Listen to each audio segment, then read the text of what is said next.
దావీదు అంటాడు 139వ కీర్తనలో, వేకు రెక్కలు కట్టుకొని ఆకాశం పైకి ఎక్కుతున్నా, అమ్మో అక్కడ నువ్వు ఉన్నావు, అగాధ సముద్రంలోకి అడుక్కోండి దాక్కుతున్నా, అక్కడ నీకు కనపడుతున్నాయా, నీ ఆత్మ నుంచి ఎటు తప్పించుకోగలను ప్రభు అంటున్నాడు ఆయన. అక్కడ నువ్వు ఏడ మరుగై ఉంటావు?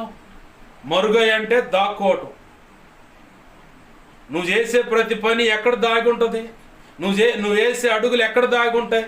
నువ్వు ఎక్కడ దాక్కొని ఉన్నా సరే ఆయనకు స్పష్టంగానే కనపడతావు. కటిక చీకటి కూడా వెలుగు వలె స్పష్టంగా నీ కనుదృష్టికి ఉన్నదయ్యా అని ఉంది లేఖనం. నేను అందుకే యాడికి పోయి నేను దొరుకుతాను కాబట్టి నేను ఎటు పోను ప్రభు, నీ దగ్గరే ఉంటాను, ఆయన దగ్గరే కూర్చోండి. నాకు తెలుసు తన్నులు ఎట్ట పడతాయో కూడా తెలుసు. కొంతమంది తన్నులు తింటే చూశాను నేను. అందుకే చూసి నేర్చుకొని జాగ్రత్త పడ్డా ప్రభు కృపను బట్టి.